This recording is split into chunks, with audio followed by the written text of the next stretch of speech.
क्रूस का चिन्ह पिता पुत्र पवित्र आत्मा के नाम पर आमीन। पहला पाठ उपदेशक ग्रंथ अध्याय 1 पाठ संख्या 2 से लेके 11 तक। पाठ का मूल वाक्य। उपदेशक कहता है, व्यर्थ ही व्यर्थ, व्यर्थ ही व्यर्थ, सब कुछ व्यर्थ है।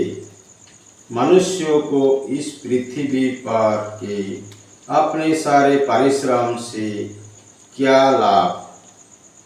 एक पीढ़ी चली जाती है, दूसरी पीढ़ी आती है और पृथ्वी सदा के लिए बनी रहती है।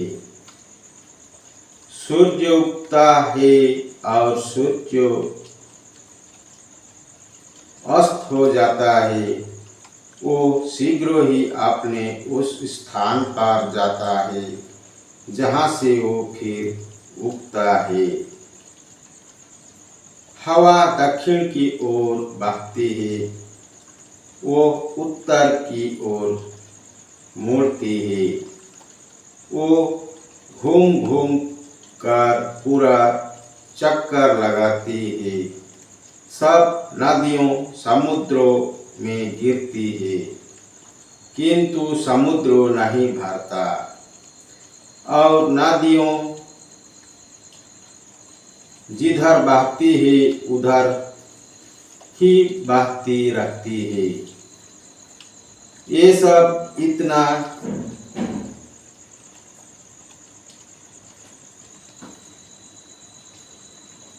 निराश हो के कोई भी इसका पूरा वर्णन नहीं कर पाता।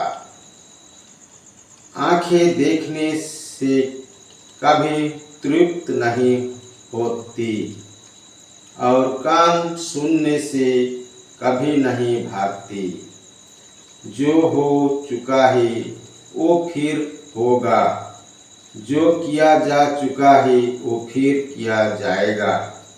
पृथ्वी भर में कोई भी बात नई नहीं होती जिसके विषय में लोग कहते हैं, देखो ये तो नई बात है। वो भी हमारे समय से बहुत पहले हो चुकी है।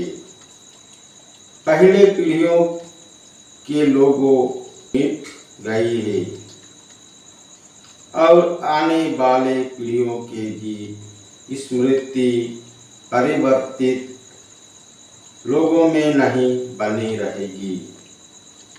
यह प्रभु की वाणी है। ईश्वर को धन्यवाद। संत लूकास के अनुसार पवित्र सुसमाचार अध्याय 9 पाठ संख्या 7 से 9 तक। पाठ का मूल वाक्य।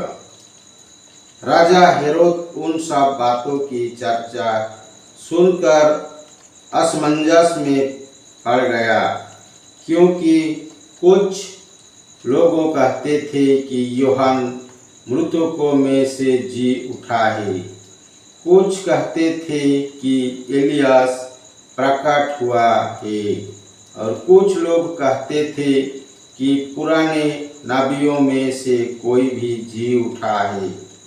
हेरोद ने कहा, यूहन्ना का तो मैंने सिर कटवा दिया, फिर ये कौन है जिसके विषय में ऐसी बात सुनता हूँ। और वो ईसा को देखने के लिए उत्सुक था। यह प्रभु का पवित्र सुसमाचार है। ख्रिस्त की जय। पिता पुत्र पवित्र आत्मा की बड़ाई होई। जय स्वाद में थी, अब है और अनंत काल तक सदा रहेगी। आमीन। यीशु मरिया जोसेफ, यीशु मरिया जोसेफ, यीशु के पवित्र दिल तेरा राज्य आवे। पिता पुत्र पवित्र आत्मा के नाम पर आमीन। जय यीशु। पिता पुत्र पवित्र आत्मा के नाम पर आमीन।